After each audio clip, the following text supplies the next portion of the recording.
الحمد لله رب العالمين والصلاة والسلام على سيدنا ونبينا وشفيع المذنبين أبي القاسم محمد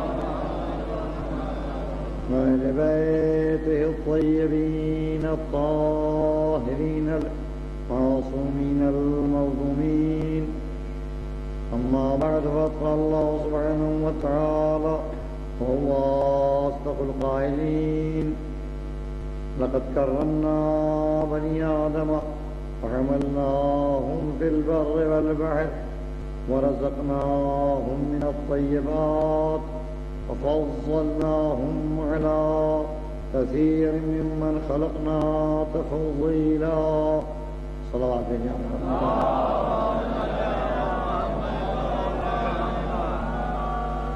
خداوند عالم ارشاد فرما رہا ہے، یقیناً ہم نے اولاد آدم کو کرامت و بزرگی عطا کی. وحملناہم فی البر والبحر، ان کے لیے خشکی میں اور دریاؤں اور سمندروں میں سواریاں مہیا کی.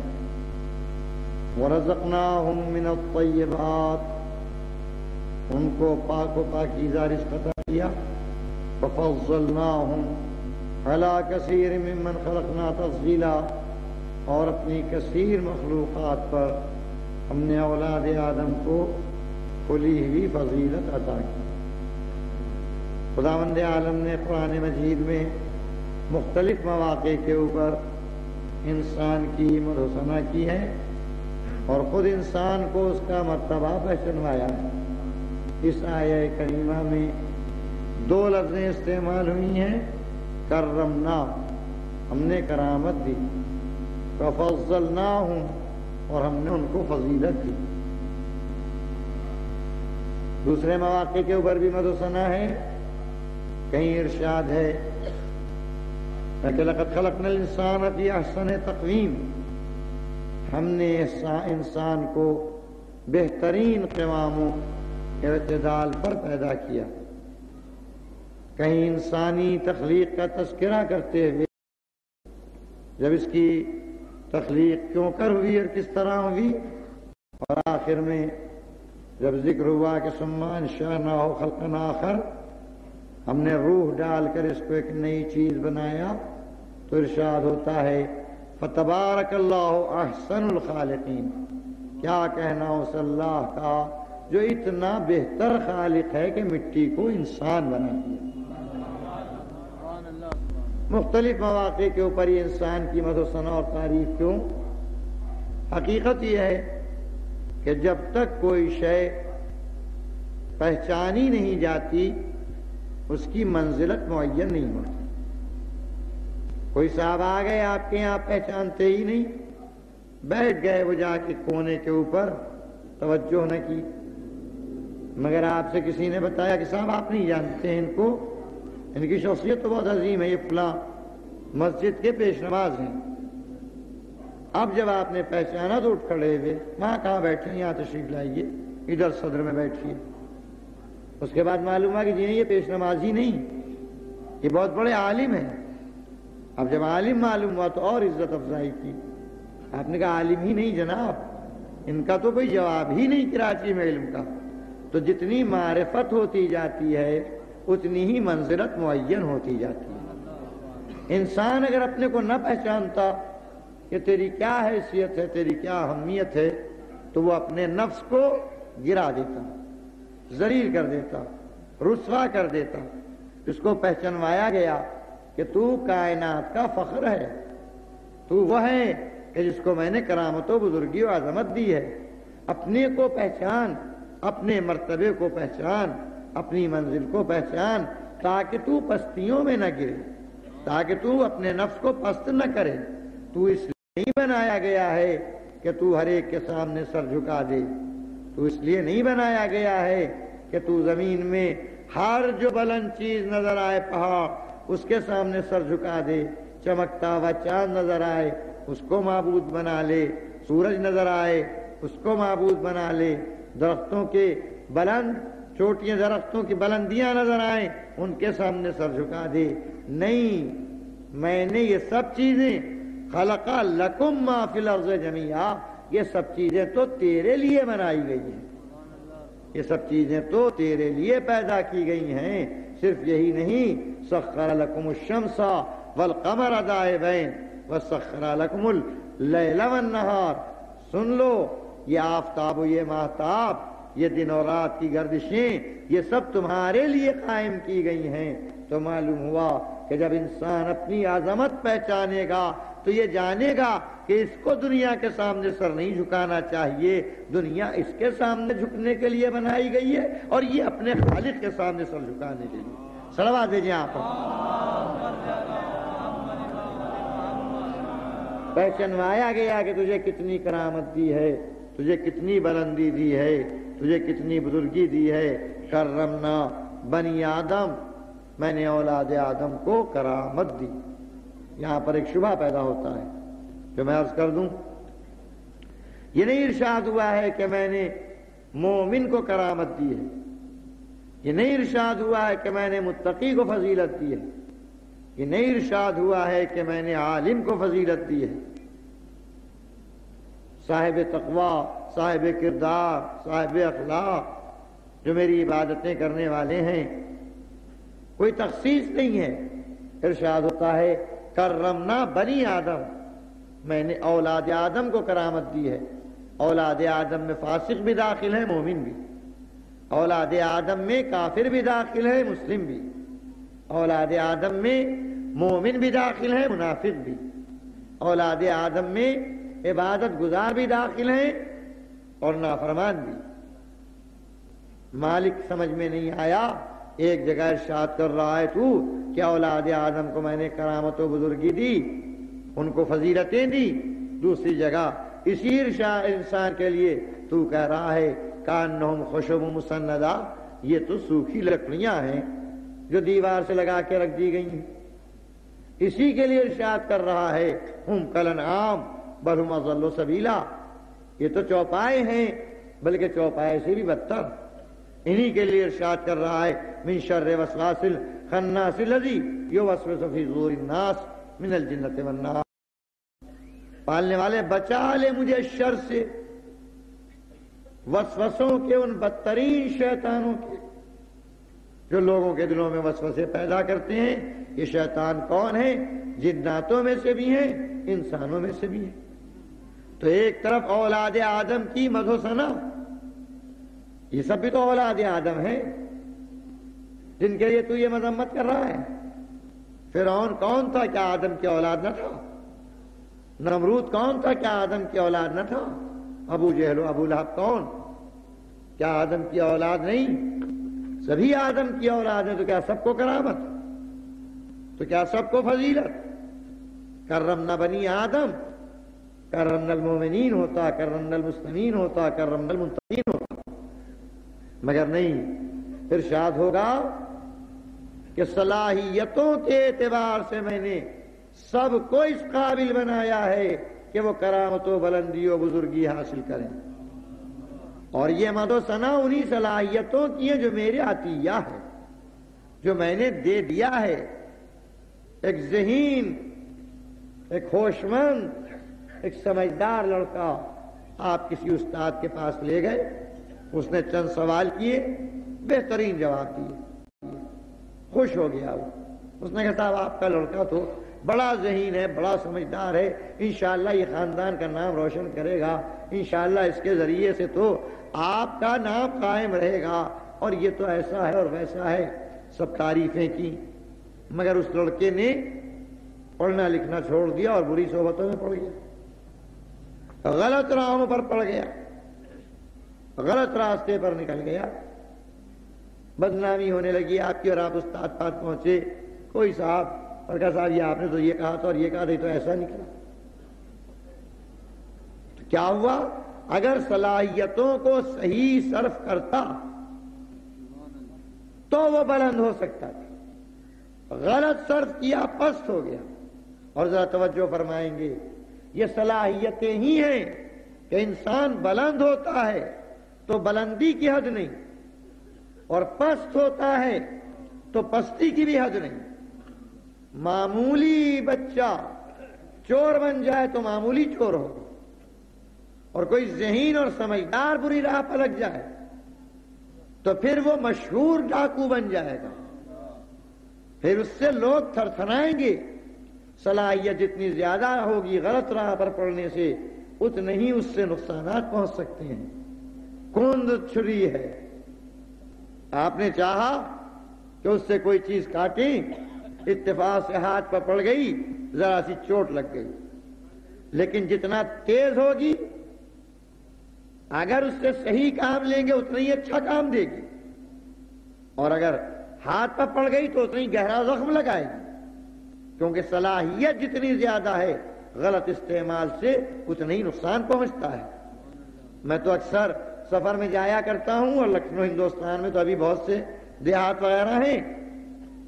کبھی میں گیا، جن صاحب کے گیا ان کے پاس موٹر ہے، وہ موٹر لے آئے، اور کبھی وہ پرانی بیل گاڑیاں، ان پر بھی بیٹھنے کا اتفاق ہو جاتا ہے. دیہات میں اور کچھ ہے ہی نہیں اس کے علاوہ. اگر موٹر پر میں گیا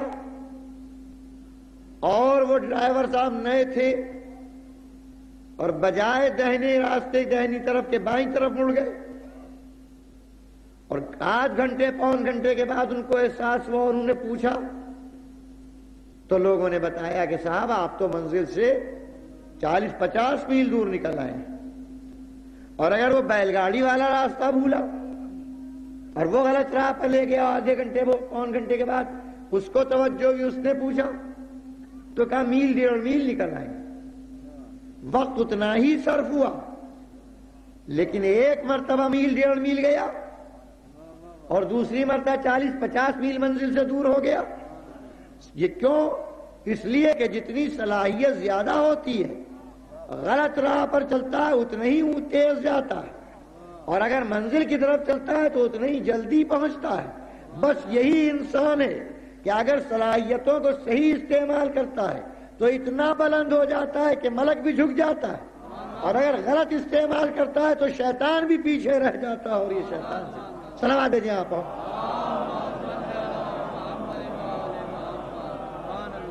کرمنا میں کے اعتبار سے اولاد آدم کو کرامت دی ہے. حملناہم فی البر والبحر، ان کے لیے خشکی اور تری میں سواریاں مہیا کی ہیں. اے میرے مالک، یہ کیا، یہ کون سی تعریف کہ خشکی تری میں سواریاں دے دی؟ مگر یہ خصوصیت ہے، ذرا توجہ فرمائیں، یہ ایک انسان کی خصوصیت ہے.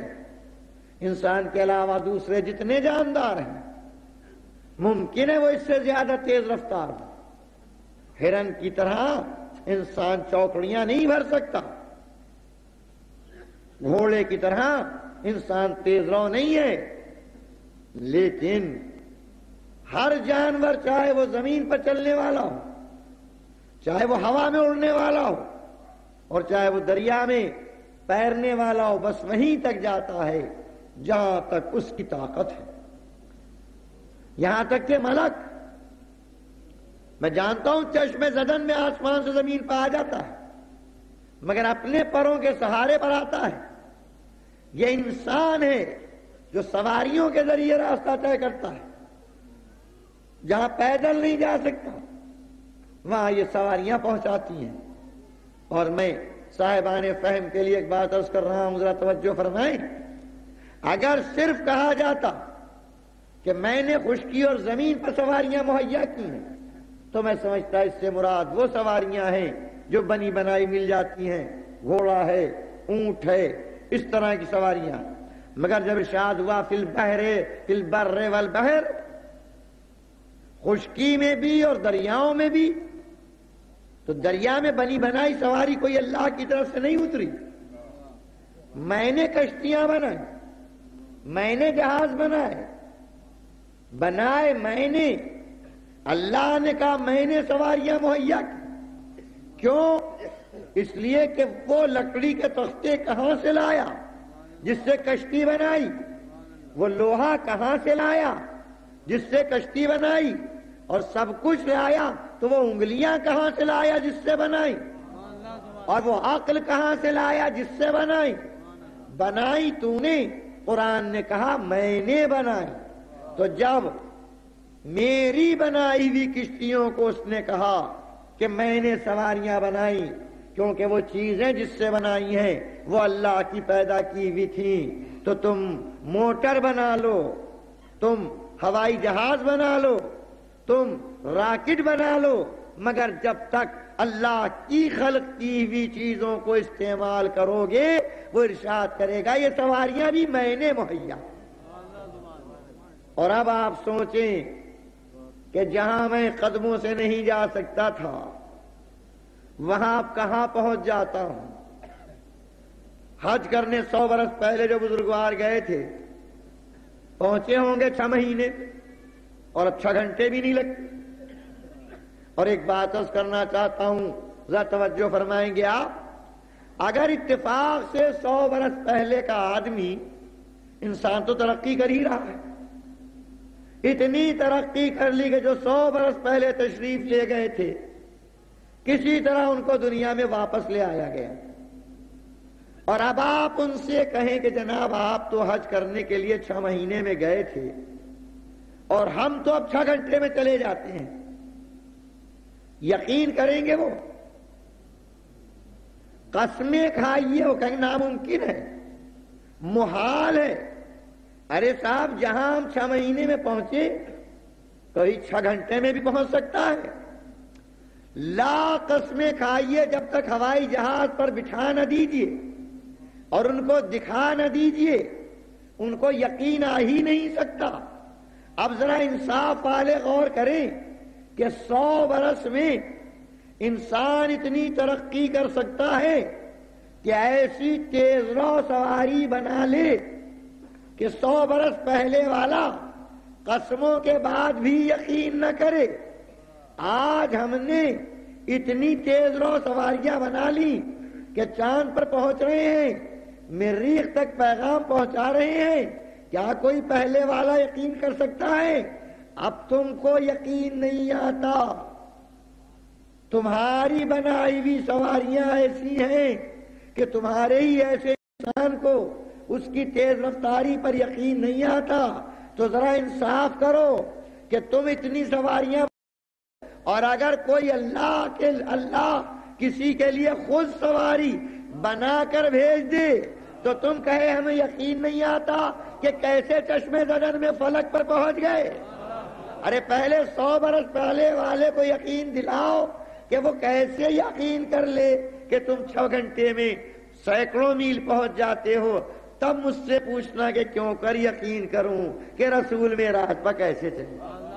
صلوات بھیجیں آپ محمد۔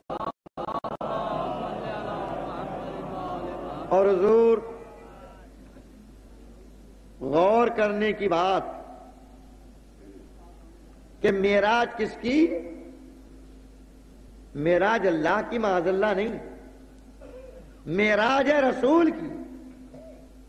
رسول گئے معراج میں تو کہنا یہ چاہیے تھا، بلاغت کا تقاضا، بھئی جس کا ذکر ہوتا ہے اسی کی مدح کی جاتی ہے، کہنا یہ چاہیے تھا کتنا بلند مرتبہ تھا وہ نبی جس کو اللہ معراج میں لے گیا، کتنا باعظمت تھا وہ رسول کہ جو معراج کی منزل پر گیا۔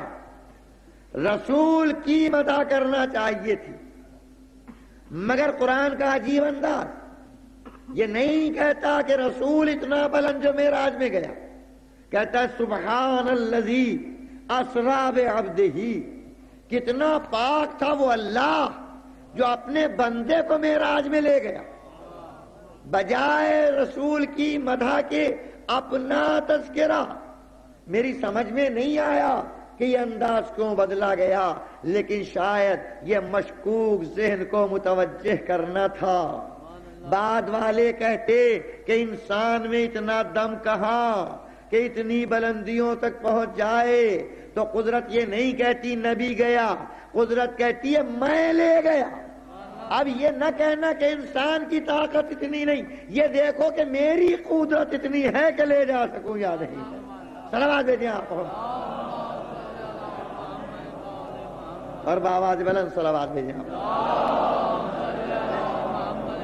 سبحان الذی اسری بعبدہ، کتنا پاک ہے وہ اللہ جو اپنے بندے کو معراج میں لے گیا. یعنی کیا جو تمہاری قوت ہے وہی میری قدرت ہے؟ میں تو روز آفتاب نکالتا ہوں، تم ایک دن نکال کے دکھا دو. میں تو پورے نظم کائنات کو سنبھالے میں ہوں، تم ذرا اپنے نظم جسم ہی کو سنبھال کے دکھا دو. تم میں کہاں وہ قدرت جو مجھ میں، تو جو تم نہیں کر سکتے کیوں سوچتے ہو کہ میں بھی نہیں کر سکتا؟ سبحان الذی اسری بعبدہ، کتنا پاک ہے وہ اللہ جو راتوں رات اپنے بندے کو لے گیا. اب ایک بات دیکھنے کی کہ یہاں پر یہ کہنا چاہیے تھا اپنی ہی مدح صحیح، مگر یہ کہا جاتا کہ کتنا پاک ہے وہ اللہ جو نبی کو لے گیا، جو رسول کو لے گیا، جو حبیب کو لے گیا. سب لفظیں چھوڑ کر ارشاد ہوتا ہے عبدہ، اپنے بندے کو لے گئے. میری سمجھ میں نہیں آیا کہ اور القاب چھوڑ کر لفظ عبد کیوں استعمال ہوا، مگر اس مشکل کو روایت نے حل کیا. معراج کی منزل قاب قوسین کا مرتبہ، اور وہاں ندا آتی ہے اے میرے نبی مانگ مجھ سے کیا مانگتا ہے. تو وہاں رسول فرماتے ہیں پالنے والے میری اور کوئی تمنا نہیں، بس اتنی تمنا ہے ان تنسبنی الی نفسک بالعبدیہ، اتنی تمنا ہے کہ مجھے اپنا بندہ کہے. اس بلندی پر پہنچ کر نبی نے کہا کہ مجھے بندہ کہہ لے، تو آیت اترتی ہے تو تمنا ہے رسول کی دلیل بن کر، کہا بندہ کہہ لے، تو آیت کہتی ہے عبد ہی جو اپنے بندے کو لے گیا. یعنی یہ نہ سمجھو کہ سرکشی سے بلند ہوگے، سرکش ہو کر نمرود بنو گے، سرکش ہو کر فرعون بنو گے. یہ بندگی ہے کہ جتنا جھکتے جاؤ گے میں بلند کرتا چلا. سلامات بھیجیں آپ محمد. سبحان الذی اسری، تمہیں راستہ بتایا کہ دیکھو سرکش نہ بننا. تم بھی چاہتے ہو معراج، تمہیں بھی چاہیے معراج، تو تمہیں بتا دیا جائے سرکش بن کر معراج نہیں ملے گی. جتنا جھکتے جاؤ گے بلند ہوتے چلے جاؤ گے. آ جاؤ میری بارگاہ میں، حالت قیام میں ہو، خطاب ہے مجھ سے.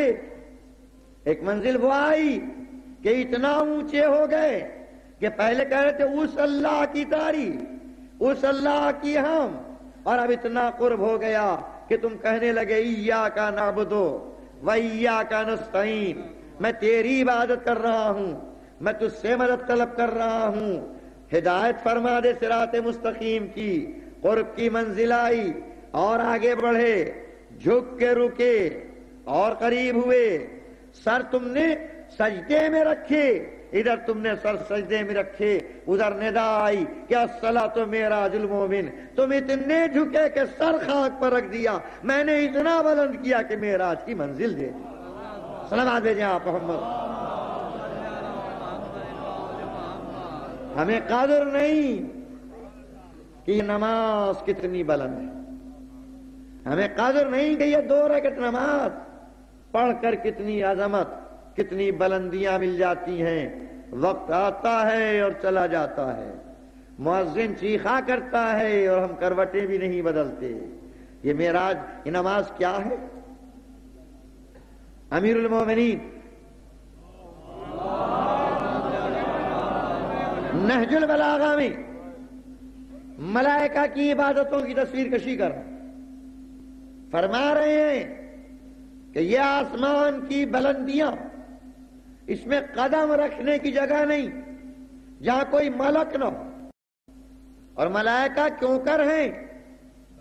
کوئی حالت قیام میں ہے، جب سے پیدا ہوا قیام ہی میں.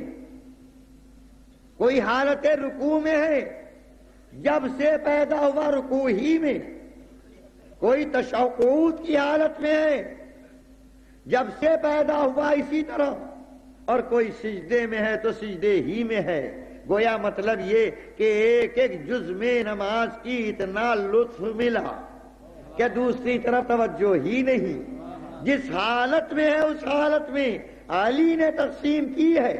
کوئی ملک قیام میں، کوئی قعود میں، کوئی رکوع میں، کوئی سجود میں. جو قیام میں ہے اس کے لیے قعود نہیں، جو قعود ہے اس کے لیے رکوع نہیں، جو رکوع ہے اس کے لیے سجود نہیں. ملائکہ کی عبادتیں بٹی تو قیام و قعود و سجود و رکوع نظر آیا اور سب سمٹے تو نماز کی ایک رکعت بن گئی.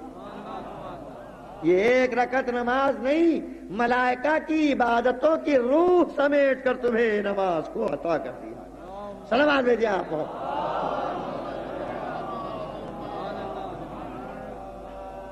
تو یہ منزل ارشاد ہوتا ہے کرمنا بنی آدم، میں نے اولاد آدم کو کرامت دی. حملناہم فی البر والبحر، ان کے لیے خشکی اور تری میں سواریاں مہیا کی. رزقناہم من الطیبات، اولاد آدم کو پاک و پاکیزہ رزق دیا. ذرا سوچیں اور غور کریں، دوسرے جانداروں کے رزق کیسے کیسے، اور اس کے مقابلے میں انسان کے لیے جو رزق مہیا کیا ہے وہ کیسا. میں تفصیل نہیں عرض کروں گا، آپ جانتے ہیں کہ کیسے کیسے رزق دوسرے جانوروں کے لیے بنا دیے گئے اور انسان کے لیے کتنا پاک و پاکیزہ رزق. ایک فرق جو سامنے کا ہے، جتنے جانور آپ کو ملیں گے، چاہے وہ چرنے والے ہوں اور چاہے وہ اڑنے والے ہوں. چرنے والے جانور وہ بھی جب گردن جھکائیں گے تب رزق ملے گا. اڑنے والے جانور وہ بھی جب سر جھکائیں گے تب رزق ملے گا. انسان سر نہیں جھکاتا بلکہ رزق کو بلند کر کے دہن تک لاتا ہے. گویا اشارہ ہے کہ وہ جانور ہے جو پیٹ کے لیے جھک جائے، یہ انسان ہے جس کو پیٹ کے لیے جھکنا نہیں چاہیے رزق کو بلند ہو کر. سلامات بھیجیے آپ. رزق کے لیے جھکنے کی تعلیم نہیں دی گئی کہ جس سے ملے اس کے سامنے جھک جاؤ، جس نے 2 پیسے دیے اسی کے سامنے سر جھکا دو. تمہیں پیٹ جھکنا نہیں بتایا گیا، پاک و پاکیزہ رزق دیا گیا. طیب و طاہر، اور کتنا اہتمام پاک و پاکیزہ رزق کے لیے، کتنا اہتمام. اور جانوروں کو جانے دیجئے، انسان ہی نے آدم سے لے کر اب تک وہی پاک رزق میں کھاتا ہوں، لیکن جب یہ جسم سے خارج ہوتا ہے تو گندگی بنتا ہے. کتنی گندگی آج تک پھیلائی ہوگی. اگر وہ سب رہ جاتی آج تک تو کیا دنیا قدم رکھنے کی جگہ ہوتی؟ ہم نجاستیں پھیلا رہے ہیں مگر قدرت نے طہارت کا انتظام کیا. کبھی وہی نجاستیں زمین نے جذب کی، کھاد بن گئی، اور اب اسی کے ذریعے سے جو نبات، جو درخت، جو باغ، جو کھیت سرسبز ہو کر آئے تو وہ نجاست جو تھی وہ طہارت میں بدل کر پاک و پاکیزہ رزق بن گئی. کبھی پانی نے پاک کیا، کبھی ہواؤں نے جرمز کو دور کیا، کبھی آفتاب کی شعاؤں نے پاک کیا اور پاکیزگی پھیلائی. ہم نجس کرتے جاتے ہیں، قدرت طہارت کا انتظام کرتی جاتی ہے.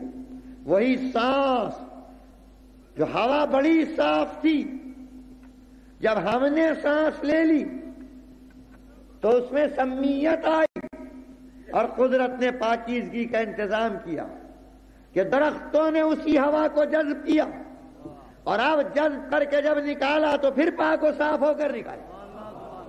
ہم نجاست پھیلاتے جاتے ہیں، قدرت پاک کرتی جاتی ہے تاکہ تمہیں پاک و پاکیزہ رزق ملے. اب یہ انسان کی کتنی گراوٹ ہوگی کہ کہ وہ تو ہمارے لیے پاک رزق مہیا کرے اور ہم نجاستوں کو ذریعہ بنا لے اپنے رزق کا. کتنی گراوٹ ہوگی جب انسان نجاستوں کو اپنے جسم کا جز بنانے لگے. وہ گندگیاں، وہ نجاستیں جن کو قرآن کہے رجس، یہ سب گندگیاں ہیں، یہ سب نجاستیں ہیں. من عمل الشیطان، شیطانی عمل ہے. میں دوسروں کو کیا کہوں جب میں اللہ کا نام لینے والوں، رسول کا کلمہ پڑھنے والوں، اسلام کا دعویٰ کرنے والوں کو دیکھتا ہوں کہ وہ اپنے عمل، اپنے کردار اور اپنی غذا میں نجاستوں کا انتظام کرتے ہیں.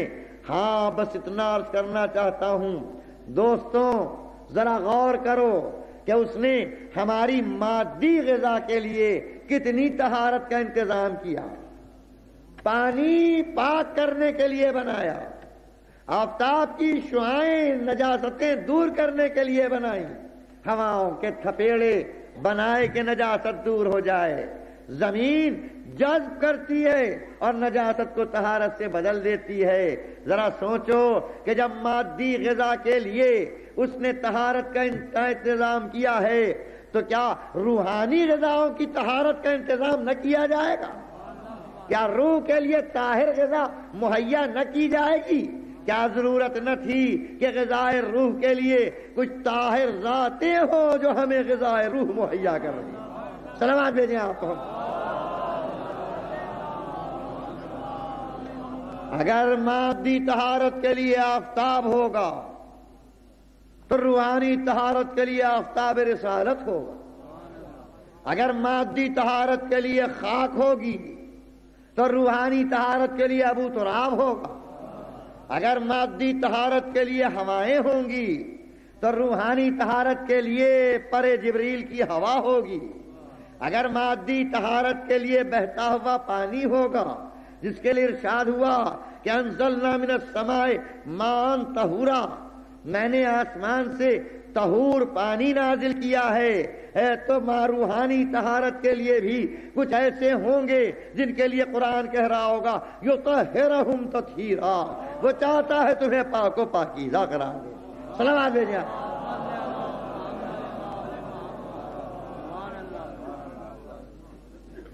کچھ ہیں جن کے لیے ارشاد ہو رہا ہے انما یرید اللہ لیذھب عنکم البیت ویطہرکم تطہیرا.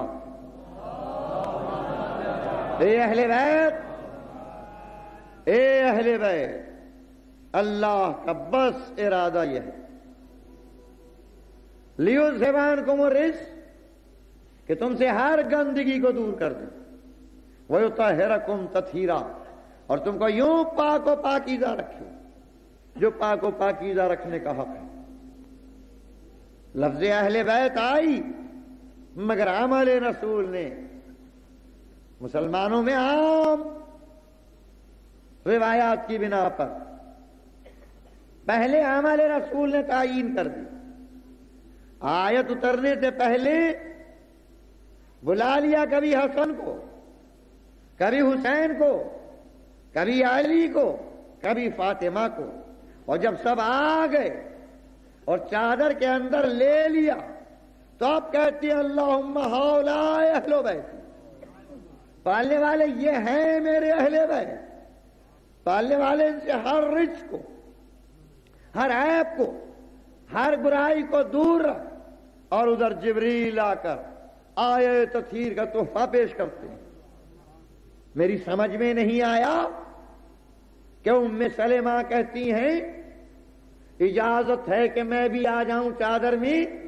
تو فرماتے ہیں انت علی خیر ولکن علی مکانک، انجام بخیر ہے مگر بس اپنی جگہ رہنا. ام سلمہ آنے لگی، روک دی گئی جو گھر کے اندر، اور جبریل امین فلک سے آتے ہیں اور وہ کہتے ہیں خدا کے رسول اجازت ہے کہ آؤں؟ تو اجازت دے دی جاتی ہے. خدا کے رسول جو گھر کے اندر معظمہ تھی ان کو اجازت نہیں، جو فلک سے آ رہا ہے اس کو اجازت. تو نبی جواب دیں گے کہ یہ چادر نہیں، یہ حصار عصمت ہے، یہاں وہی آ سکتا ہے جو معصوم ہو، گھر والی معصوم نہیں ہے، نہیں آ سکتی، ملک معصوم ہے، اجازت مل رہی ہے کہ بعد سلام دے دیا۔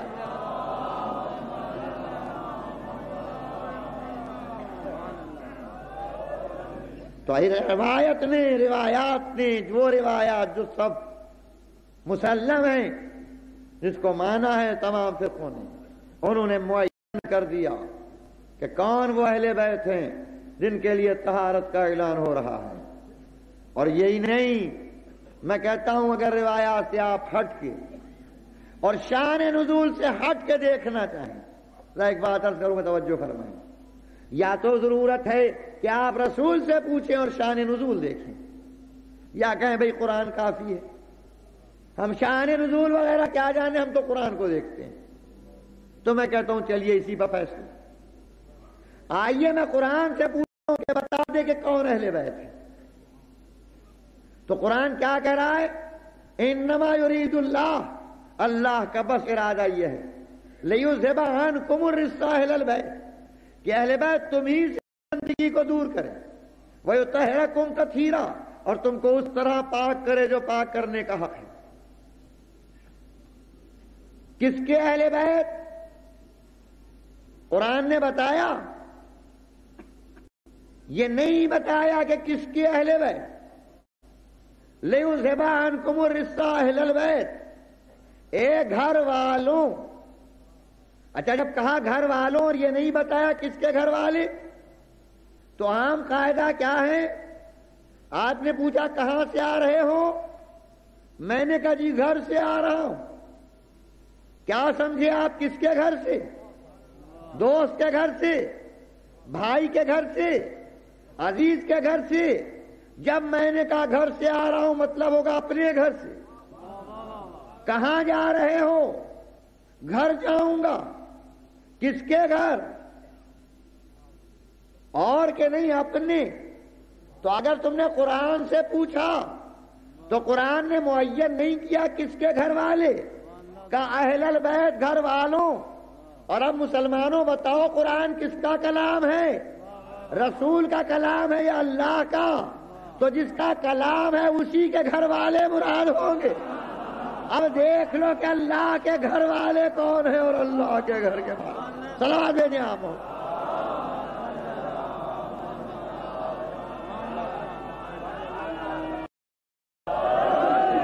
اور اب جب یہاں پہنچے تو اب یہاں تو ولادت ہی نے بتا دیا کہ کس کا گھر ہے۔ پیدا ہو کر بچے نے بتا دیا کہ اللہ کے گھر پر کس کا ہے، کون ہے جو اللہ کا گھر والا۔ انما یرید اللہ، طہارت کا اعلان۔ اور ایک بات عرض کرنا چاہتا ہوں، جو اہل علم ہے وہ جانتے ہیں، مبالغہ بھی ہر محل پر نہیں ہوتا، مبالغے کا ایک محل ہوتا ہے۔ یطہرکم تطہیرا، ارشاد ہوا اذھاب رجس، ہر رجس کو دور رکھے۔ جب رجس دور، گندگی آئی نہیں تو شے پاک۔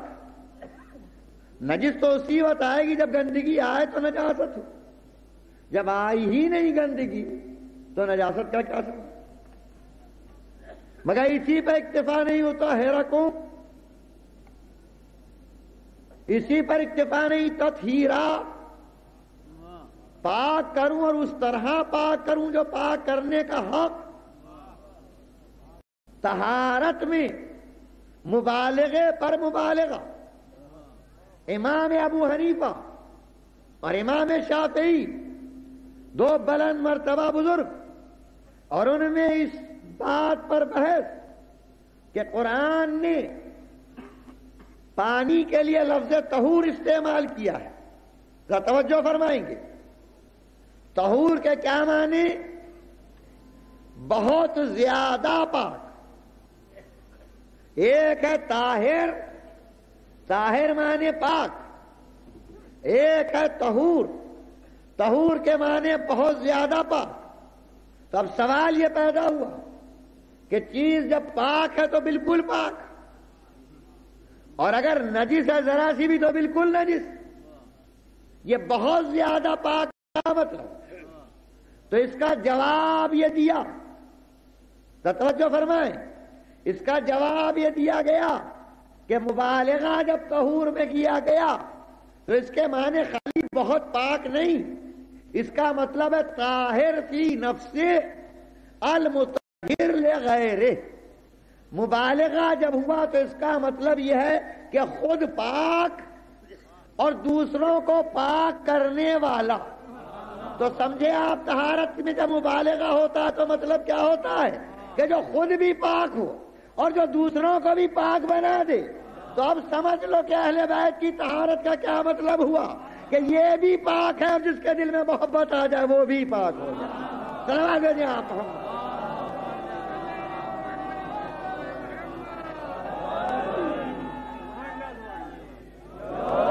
تو یہ وہ ہیں کہ جن کے لیے ارشاد ہوا انما یرید اللہ. اب یہ پاک، ایسے پاک. ہاں میں جب تک جو کچھ کہہ رہا تھا رات کے دل میں خیال پیدا ہو سکتا ہے، معنی کہے جا رہے ہیں. اللہ ارادہ کرتا یوزہبا، تم سے دور کر دے. مستقبل یطہرکم، تمہیں پاک کر دے. مستقبل یعنی پاک نہیں ہے. اللہ ذرا توجہ فرمائیں، یطہرو پاک کر دے. الا المودۃ فی، تو اس پر صلوات بھیجنا. اللہ اور اس کے ملائکہ حکم دیا کتب علیکم اذن فی الناس للحج. کسی حکم میں تمہید نہیں. مجھے مانتے ہو میں مالک ہوں، میرا حکم مانو. آتوا الزکاۃ، کہ جب رسول پر صلوات کا حکم دیا جاتا ہے تو تمہید کے ساتھ وملائکتہ یصلون علی النبی، اللہ اور اس کے ملائکہ نبی پر صلوات بھیجتے ہیں. اے ایمان لانے والوں، تم بھی ملائے رسول پر درود و سلام بھیجو. تمہید کے ساتھ ذکر، یعنی گویا یہی بتا دیا پہلے کہ یہ نہ سمجھنا کہ تم دعا کرو گے تو رحمتیں نازل ہوں گی. ارے ملائکہ تو صلوات بھیجتے ہی رہتے ہیں، میں رحمت نازل کرتا ہی رہتا ہوں. اگر تم حق انسانیت و شرافت ادا کرنا چاہتے ہو تو تم بھی صلوات بھیجو. یہ میں نے کیا کہا کہ حق انسانیت و شرافت؟ جی شرافت و انسانیت کا تقاضا یہ. میں کسی در پر گیا، سائل بن کر جھولی پھیلائی، سوال کیا اور سخی در سے محروم نہیں آیا. اس نے میری جھولی بھر دی، اس نے میری تمنا پوری کر دی. اب میں اس کا بدلہ کچھ نہیں دے سکتا. میں فقیر و محتاج و غریب، کچھ ہوتا تو سائل بن کر جاتے ہی کیوں؟ جب کچھ نہ کر سکوں تو شرافت کا تقاضا ہوتا ہے کہ کم سے کم دعا ہی دے کر ہٹوں. یہی قدرت نے بھی کہا کہ جو کچھ ملا میرے نبی کے طفیل میں ملا. ارے تو کچھ نہیں کر سکتا تو نبی کے لیے دعا ہی کر کے چلتا کہ شرافت انسان. سلام دے جا.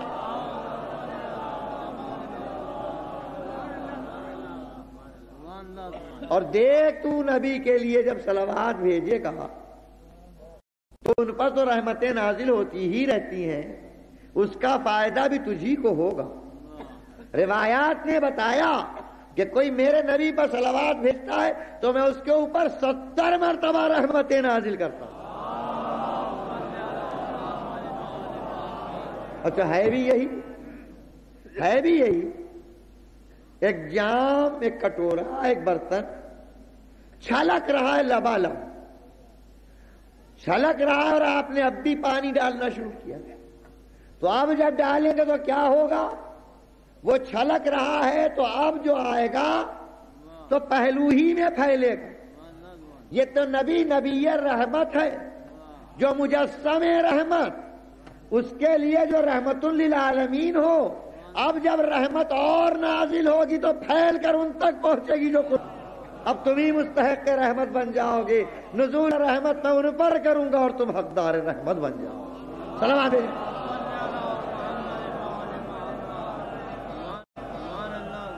تو رحمت کی دعا حکم دیا جاتا ہے نبی پر صلوات بھیجو، اور لوگ آتے ہیں مسلمان خدمت رسول میں، خدا کے رسول حکم دیا گیا ہے آپ پر صلوات بھیجیں، بتائیں آپ کے کیوں کر بھیجیں؟ صحاح ستہ میں صحیح مسلم کی حدیث، مسلمان پوچھتے ہیں کیوں کر صلوات بھیجیں، تو نبی فرماتے ہیں لا تصلوا علیہ صلاۃ البتراء، یہ نہیں بتایا کیوں کر صلوات بھیجو، کہہ دیتے یوں بھیجو، نہیں، فرماتے لا تصلوا، میرے اوپر صلوات نہ بھیجنا۔ کیسی صلوات؟ صلاۃ البتراء، ایسی صلات جو ناقص ہو، اور لفظی ترجمہ بترا کا ہوتا ہے دم بریدہ، دم بریدہ صلوات نہ بھیجنا، ناقص صلوات نہ بھیجنا۔ لوگوں نے پوچھا یہ صلاۃ بترا کیا؟ تو فرمایا وہ صلاۃ ناقص ہے جس میں میرا ذکر کرو اور میری آل کا تذکرہ نہ۔ اگر میری آل کا ذکر نہیں تو وہ صلاۃ ناقص۔ خدا کے رسول یہ صلاۃ بترا کیوں کہا؟ تو جواب ملے گا کہ کبھی قربانی کی ہے؟ جب قربانی میں کہے دیکھ کے لائے کہ کچھ کٹا پٹا تو نہیں ہے، اگر کچھ نقص ہوا تو قبول نہیں، ارے وہ کوئی ناقص چیز قبول نہیں کیا کرتا۔ دیکھو صلوات قبول کروانا ہے تو کامل بھیجو، اور وہ کامل ہوگی جس میں آل محمد کا ذکر کیا۔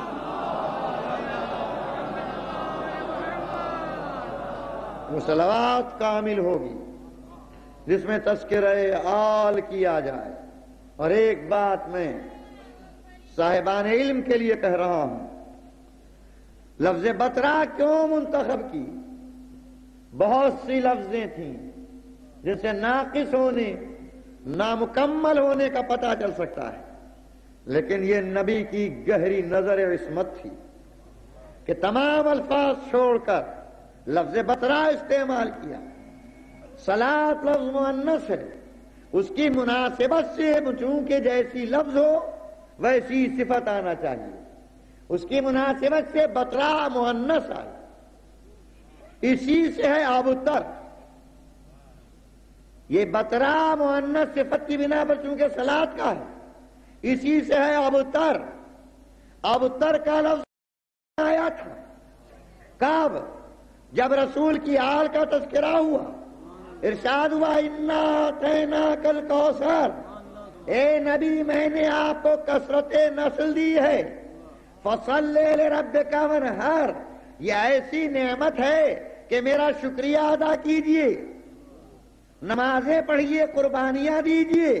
ان شانئک ھو الابتر، ارے آپ کا دشمن ابتر ہے۔ تو ابتر ہونا دشمن رسول کی صفت تھی، کہا مجھ پر صلوات ویسی نہ بھیجنا جو میرے دشمنوں کی صفت ہو، میری صلوات وہ ہو جس میں آل کو شامل کر لینا تاکہ کامل ہو۔ صلوات بھیجیں، وہ صلوات نہ بھیجنا جو ناقص ہو۔ لا تصلوا علیہ صلاۃ البتراء۔ اور اب امام شافعی کہتے ہیں، امام شافعی کون؟ دنیا جانتی ہے کتنی بلند منزلت، کتنا بلند مرتبہ۔ میں جانتا ہوں ہندوستان و پاکستان میں امام ابو حنیفہ کے ماننے اور امام شافعی اور امام مالکی کی فضیلت سے، یہ امام شافعی کے کروڑوں ماننے والے ہیں۔ پورا انڈونیشیا جس میں سب سے بڑی مسلمانوں کی آبادی ہے، سب امام شافعی کا ماننے والا۔ اور یہی امام شافعی کہتے ہیں، اور نقل بھی کوئی اور نہیں کر رہا ہے، امام کہہ رہے ہیں اور امام نقل کر رہے ہیں۔ امام شافعی کہہ رہے ہیں اور امام فخر الدین رازی اپنی کتاب میں نقل کر رہے ہیں، آیہ مؤدت کے ذیل میں کہتے ہیں، اے اہل بیت محمد، آپ کی فضیلت کو کون بیان کر سکتا ہے؟ اس لیے کہ آپ ہی تو وہ ہیں جس کے لیے امام شافعی نے کہا ہے من لم یصلی علیکم لا صلاۃ لہ، اے اہل بیت محمد، آپ کے فخر کے لیے یہ کیا کم ہے کہ جو آپ پر صلوات نہ بھیجے اس کی نماز ہی نہیں ہو سکتی. صلوات بھیجیں آپ محمد وآلہ.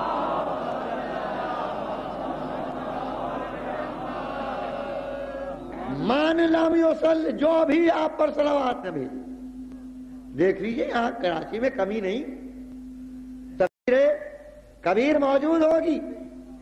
آئے مؤدب کے ذیل میں دیکھیے، امام فخر الدین رازی لکھ رہے ہیں امام شافعی کا قول اشعار کہ آپ کے فخر کے لیے یہ کافی ہے. من لم یصلی علیکم لا صلاۃ لہ، جو آپ پر صلوات بھیجے نہ بھیجے اس کی نماز ہی نہیں. اب یہ امام شافعی کا قول یاد رکھیے گا، جس نے صلوات نہ بھیجی اس کی نماز نہیں. یہ نہیں مطلب پڑھی نہیں، پڑھی تو مگر گویا نہیں پڑھی. کیوں؟ اس لیے کہ اس قابل ہی نہیں کہ قبول ہو. اب یاد کر لیجئے تو ایک مسلم حدیث پیش کروں، رسول کی مسلم حدیث کہ نماز کیا، ان قبلت قبل ما سواہا وَإِن رُدَّتْ رُدَّ مَا سِوَاهَا. نماز وہ کہ اگر نماز قبول تو ہر عمل قبول، اور اگر نماز رد تو ہر عمل رد. سن لیجئے، آپ سے بھی کہہ رہا ہوں، یہ نہ کہیے گا کہ نماز نہ پڑھیں گے تو کیا ہوا، مجلس میں تو آ گئے، ماتم تو کر لیا، سب کچھ تو کر لیا، سب ملے گا مگر قبول تو ہو. شرط ہے قبولیت، اور حدیث رسول مسلم ہے. من لم یصلی، شافعی نے، امام شافعی نے کہا، اور حدیث کیا کہ ان قبلت، اگر نماز قبول ہے تب ہر عمل قبول ہے، اور اگر نماز رد تو ہر عمل رد. نماز کو پہلے اس قابل بنا لیجئے کہ قابل قبول ہو، تب ہر عمل کیجئے تاکہ اجر و جزا ملتی رہے. اب جب یہ حدیث رسول مسلم، تو اب مجھے ذرا تفصیل کرنے دیجئے کہ اگر نماز رد تو لاکھ روزے رکھو سب رد، اور اگر نماز رد تو جتنے حج کیے سب بیکار، اور اگر نماز رد تو جتنی زکوٰۃ دی سب بیکار، اور اگر نماز رد تو جو عمل کرتے رہے سب بیکار. سب کھڑے منہ دیکھ رہے ہیں کہ پہلے نماز قبول ہو جائے تو ہم آگے بڑھیں. اور امام شافعی نے کہا کہ نماز منہ دیکھ رہی ہے کہ پہلے صلوات آ جائے تو میں قابل قبول بنوں.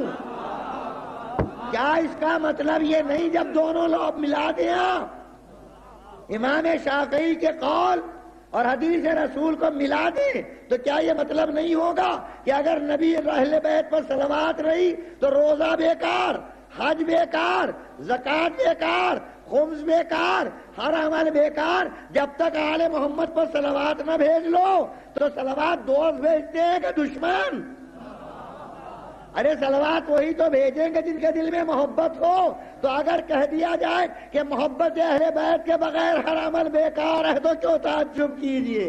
جس پر صلوات کے بغیر ہر عمل بیکار ہو جائے، اس کی محبت کے بغیر ہر عمل قابل قبول کب ٹھہرے؟ صلوات بھیجیں آپ محمد اور بآواز بلند صلوات بھیجیں. تو یہ وہ ہیں کہ جو صلوات میں رسول کے ساتھ شریک. رسول پر صلوات بھیجنا ہے تو آل محمد کے ساتھ کو شامل کر لو. میری سمجھ میں نہیں آیا کہ کیوں مالک یہ نماز میں رسول پر صلوات کیوں؟ جواب ملے گا کہ میرا انداز یہ ہے کہ میں کسی خدمت کرنے والے کی خدمت کو بھولتا نہیں. جو میری خدمت کرتا ہے میں بھولتا نہیں. دیکھ حج کے میدان میں کس کے گھر کا حج کرنے گیا تھا؟ میرے گھر کا حج کرنے گیا تھا، مگر جب وہاں پہنچا تو کیا کیا کبھی دو پہاڑوں کے درمیان دوڑ رہے ہیں. اے مالک بڑے بڑے سنجیدہ، یہ کیا دوڑا دیا بیچ میں؟ کبھی ادھر جائیں کبھی ادھر. جواب ملا تو سمجھا نہیں. ایک ماں کی ادا پسند آ گئی تھی جو ایک معصوم کو بچانے کے لیے مضطربانہ دوڑ رہی تھی، تو یادگار قیامت تک قائم کر دی گئی. جو جائے حاجرہ کا انداز اختیار کرے. مالک حج کرنے تیرا گیا ہوں، تو کہتا اتخذوا من مقام ابراہیم مصلی، مقام ابراہیم کو جائے عبادت بناؤں. تیرا حج کر رہا ہوں، مقام ابراہیم سے کیا مطلب؟ حج مکمل ہو گیا، عرفے میں گئے بغیر، عرفات میں گئے بغیر. حج مکمل ہوا، مزدلفہ میں گئے بغیر. حج مکمل ہوا، مینا میں گئے بغیر. جاؤ، کروڑوں اور اربوں روپیہ صرف ہو جائے. کتنا روپیہ صرف ہو جاتا ہے؟ دمبے ذبح کیے، ڈال دیے ذبح کر کے، کوئی پوچھنے والا بھی نہیں. اربوں روپیہ صرف ہو گیا. میرا دل چاہتا ہے کہ مسلمانوں کو مشورہ دوں کہ یہ اربوں روپیہ آپ لوگ کیوں ضائع کر رہے ہیں؟ جا کر دیکھ لیجئے کہ اس گوشت کی کیا قدر بنتی ہے. دفن کر دیا جاتا ہے زمین میں. تھوڑا تھوڑا گوشت عرب لے گئے، سکھا لیا، سب ضائع. بہتر ہے کہ اس روپے کو بچایا جائے اور اس روپے سے یتیم خانے کھولے جائیں اور اس روپے سے یونیورسٹیاں بنائی جائیں اور اس روپے سے کالج قائم کیے جائیں. ایک سال میں جتنا روپیہ ختم ہو جاتا ہے، معلوم نہیں کتنے کالج بن جائیں، معلوم نہیں کتنی یونیورسٹیاں بن جائیں، معلوم نہیں کتنے یتیم خانے بن جائیں. لیکن میں کہوں تو ہر مسلمان زبان پکڑے گا. کیا تو کہہ رہا ہے؟ تجھے معلوم نہیں یہ قربانی کیوں ہے؟ یہ قربانی یادگار ہے اس جذبہ فداکاری کی جو ابراہیم نے بچے کو ذبح کر کے دکھائی تھی. یہی ایثار کا جذبہ مسلمان کے دل میں پیدا کرنا ہے تاکہ اس یادگار کو قائم کیا جائے. تو سمجھے آپ، قربانی کی یادگار ہو وہ مادی دولت میں نہیں تولی جاتی. ارے خواب میں اگر کسی کو ذبح کرتے دیکھیں اور صرف چھری رکھ دیں، اس کی یادگار میں روپیہ صرف ہو تو ضائع نہیں ہوا. تو اگر کسی تابعداری کی قربانی جو بے عظیم بن جائے، اس کے لیے کوئی قربانی کی جائے تو اس کو بیکار نہ کہنا. وہ جذبہ ایثار کو ابھارنے والا ہے. مینا میں گئے، کاہے کی یادگار؟ مزدلفہ میں کاہے کیا؟ صاحب ابراہیم. کہیں ابراہیم یاد دلائی جا رہے ہیں، کہیں اسماعیل یاد دلائے جا رہے ہیں، کہیں ہاجرہ یاد دلائی جا رہی ہیں. سمجھ ہی میں نہیں آیا. جی اٹھا اٹھا کے پتھر مار رہے ہیں، ستون بنا ہوا ہے. لوگ دیکھیں کہ عجب پاگل لوگ ہیں، یہ وہاں کیا ہے؟ یہ کاہے پر ان کے مارے جا رہے ہیں؟ جی نہیں، یہ یادگار ہے. ان جگہوں پر شیطان ابھرا تھا جس نے چاہا تھا کبھی ہاجرہ کو گمراہ کرنا، کبھی اسماعیل کو روکنا، کبھی ابراہیم کو روکنا. یادگار قائم کی گئی کہ شیطان کے کہنے میں وہ نہیں آئے، پتھر مار کے بھگایا. تم بھی شیطان کے کہنے میں کبھی نہ آنا. تو معلوم ہوا گئے ہیں حج کرنے کے لیے اللہ کا. یادگاریں ہیں ابراہیم کی، یادگاریں ہیں اسماعیل کی، یادگاریں ہیں ہاجرہ کی. اے مالک، یہ کیا گھر میرا بنایا تو میں نے ان کی یادگار کو قائم کر دیا. جو میرا کام کرتا ہے میں بھولتا نہیں ہوں. تو کیا ابراہیم سے کم تھی محمد کی خدمت؟ کیا رسول کی خدمتیں ابراہیم سے کم؟ ارے ابراہیم کی خدمتوں کو سال میں 1 مرتبہ یاد کرنا اور میرے رسول کی خدمت کو دن میں 5 مرتبہ. جب آؤ کبھی کہو اللہ اکبر مگر مکمل نہیں. کہہ دو اشہد ان لا الہ الا اللہ مگر مکمل نہیں. جب کہو اشہد ان محمد رسول اللہ تب اذان کی تکمیل ہوگی. میری نماز کا اعلان نہ ہوگا جب تک میرے رسول کی یاد قائم نہ کر دو، کیونکہ نماز انہی نے قائم کی، انہی نے سکھائی. صلوات بھیجیں آپ تک. ابتدا نہ ہوئی بغیر ذکر رسول کے. اور اگر خالی رسول ہی نے دین کی بنا میں خدمتیں کی ہوتی تو اشہد ان محمد رسول اللہ پر ختم ہو جاتا. لیکن بتاؤ کہ کبھی آل رسول خدمت دین پیچھے رہی؟ کیا اسی دین کی خدمت میں آل رسول نے قربانیاں نہیں دی؟ تو اگر قربانیاں دی ہیں تو جس طرح رسول کا نام اذان میں بلند ہوگا اسی طرح آل رسول پر درود و صلوات اختتام اذان میں دی جائے گی، تاکہ ان کی بھی خدمت یاد رہے اور ان کی بھی خدمتیں یاد رہیں۔ آل رسول کی خدمتیں بقائے دین کے لیے کم نہیں ہیں۔ میں سچ عرض کرتا ہوں، اگر یہ آل رسول نہ ہوتی تو آج دین مٹ چکا ہو، آج دین ختم ہو چکا ہوتا۔ یہ آل رسول ہے جس نے آگے بڑھ کر دین کی حفاظت کی۔ یزید کی میرا خیال ہے ممکن ہے غلط ہو، یزید کو کوئی دشمنی حسین سے نہ تھی، یزید کو دشمنی اسلام سے تھی، وہ اسلام مٹانا چاہتا تھا، وہ رسول کی تبلیغوں کو مٹانا چاہتا تھا۔ یہ تو حسین تھے جو آگے بڑھ کے اسلام کے سینہ سپر ہو گئے۔ اسلام پر میں آنچ نہ آنے دوں گا، میرا سینہ تیروں سے چھلنی ہوگا۔ اسلام کو میں مٹنے نہ دوں گا، میرا گھر اجاڑ دو۔ اسلام کو میں پامال نہ ہونے دوں گا، میرا لاشا پامال کر دو۔ حسین نے اسلام کے لیے قربانیوں کا ایک سلسلہ قائم کیا۔ اور ذرا غور فرمائیں گے آپ، کبھی کبھی لوگ کہہ دیتے ہیں کہ حسین نے یہ قربان کیا، حسین نے وہ قربان کیا۔ میں کہتا ہوں یہ نہ کہو کہ حسین نے کیا کیا قربان کیا، یہ بتا دو کہ حسین نے کیا نہیں قربان کیا۔ ارے کون چیز حسین نے بچا رکھی؟ کیا کوئی تصور کر سکتا تھا کہ 6 مہینے کا بچہ بھی تیر کا نشانہ بنے گا؟ رباب کی گود کی زینت، جھولے میں جھولنے والا، کیا سوچ سکتا تھا کوئی؟ کہ علی اصغر بھی انسان کے تصور کی حد آخر، بس آخر کلام میں عرض کرنا چاہتا ہوں، کہاں تک تصور جا سکتا ہے؟ زرار ابن ابی ذرہ زبابی امیر المومنین کے اصحاب میں ہیں اور انقلاب زمانہ سے امیر شام کے دربار میں پہنچے اور ذکر نکلا علی کا۔ انہوں نے کہا معاف کریے کہ میں ان کا ذکر کروں، اور انقلاب زمانہ سے امیر شام کے دربار میں پہنچے اور ذکر نکلا علی کا۔ انہوں نے کہا معاف کریے کہ میں ان کا ذکر کروں۔ اصرار ہوا، مد و ثنا کرنا شروع کر دیا۔ جب مد و ثنا کر چکے، ایسا علم تھا، ایسا علم تھا، ایسی عبادت، تو سوال ہوا ہے زرار یہ بتاؤ کہ جب علی شہید قتل کر دیے گئے تو تم لوگوں کے دلوں پر صدمہ کیسا گزرا؟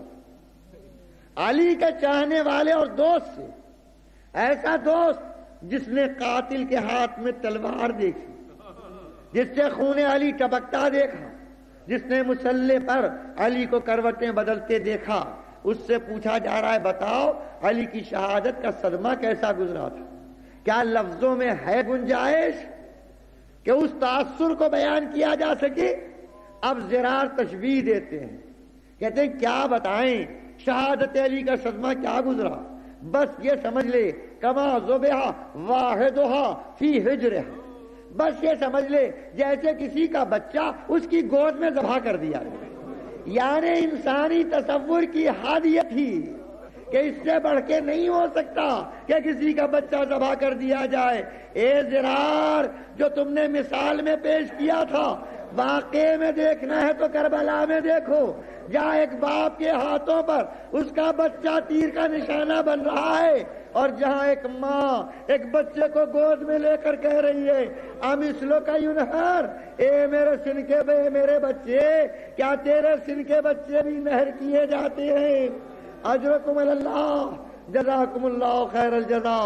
ہاں میں سچ عرض کرتا ہوں، یہ وہ حد تھی جس سے آگے مصائب کا تصور نہیں ہو سکتا تھا۔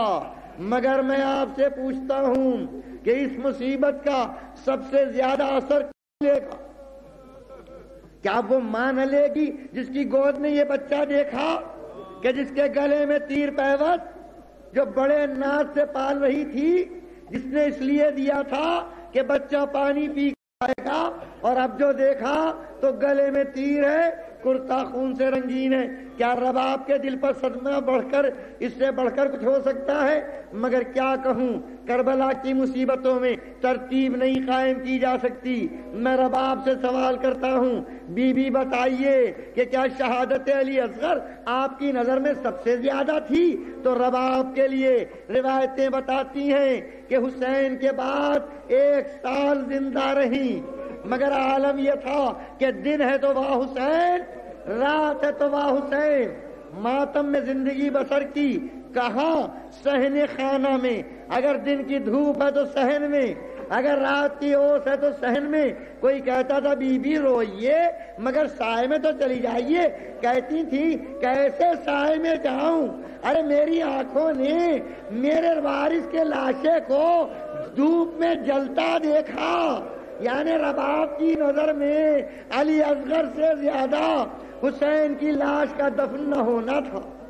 ہائے ہائے، سب کے لاشیں دفن ہو جائیں مگر رسول کے نواسے کا لاشا اس قابل نہیں کہ دفن کر دیا جائے۔ بس آخر کلام میں عرض کر رہا ہوں، قافلہ گزرا، خدا آپ کو بھی زیارت نصیب کرے۔ آج خیمہ گاہ بھی دیکھ لیا، آج گنج شہیدہ بھی دیکھ لیا۔ خیمہ گاہ کدھر ہے؟ گنج شہیدہ کدھر ہے؟ کوفے کا راستہ کدھر سے ہے؟ کوفے کا راستہ خیمہ گاہ سے سیدھا ہے۔ لیکن یہ مظالم کی حد تھی کہ ظالم اہل بیت کو ادھر سے لے کر چلے کہ جہاں شہداء کے لاشیں پڑے ہوئے۔ بیویوں نے وارثوں کے لاشوں کو دیکھا، ہر بیوی نے ناقے سے گرایا، کوئی علی اکبر کی لاش سے لپٹ گئی، کوئی قاسم کی لاش، اور ام کلثوم عباس کے لاشے کو تلاش کرتی دریا کے کنارے پہنچی۔ زینب چلی بھائی کی لاش سے رخصت ہونے کہ ایک مرتبہ مڑی، نظر پڑ گئی زین العابدین کے چہرے پر، یا تو بھائی کی طرف جا رہی تھی یا پلٹ کے آئیں۔ روایت کی لفظیں، حالت بینہ و بین الحسین، زین العابدین اور لاش حسین کے درمیان کھڑی ہو گئی۔ کہا بیٹا میں باپ کے لاشے پر جانے نہ دوں گی، اے بیٹا اگر حسین کے لاش پر پہنچ گئے تو تم زندہ نہ رہو گے۔ ہم فرمات فریاد کرتے زین العابدین، اے پھوپھی کیوں کر صبر کروں، انہوں نے نجس کشتوں کو دفن کیا مگر میرا باپ بھائی چچا کوئی اس قابل نہ تھا کہ اس کا لاشا دفن کیا جائے۔ بس آخر کلام میں ایک بات عرض کرنا چاہتا ہوں، میں پوچھتا ہوں آپ سے کہ کیا زینب کے دل میں محبت نہ تھی حسین کی؟ کیا ام کلثوم کے دل میں محبت نہ تھی؟ ارے چاہنے والی بہن، سامنے اتنے لاشیں مگر وہ حالت نہ ہوئی جو زین العابدین کی ہوئی۔ یہ امام بھی ہیں، یہ سید الصابرین بھی ہے، یہ ان کی حالت کیوں ایسی ہوئی؟ بس سنیں آپ، میرا دل کہتا ہے ایک مصیبت وہ ہوتی ہے جو رفتہ رفتہ آتی ہے۔ کوئی بیمار پڑا، تیمارداری کی، مرض بڑھتا گیا، آخر میں وہ دنیا سے چلا گیا، صبر آ جاتا ہے۔ رفتہ رفتہ مصیبت آتی ہے، اور جو ناگہانی مصیبت ہوتی ہے تو دل صبر نہیں کر پاتا۔ بس یہی فرق تھا زین العابدین میں اور زینب میں۔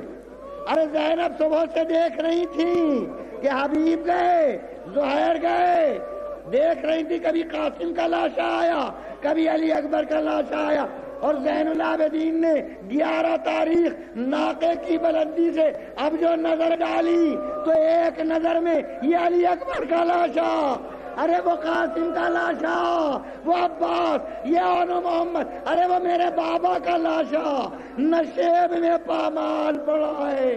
صبر کیوں کر کروں، ارے میں زندہ ہوں اور باپ کو دفن نہیں۔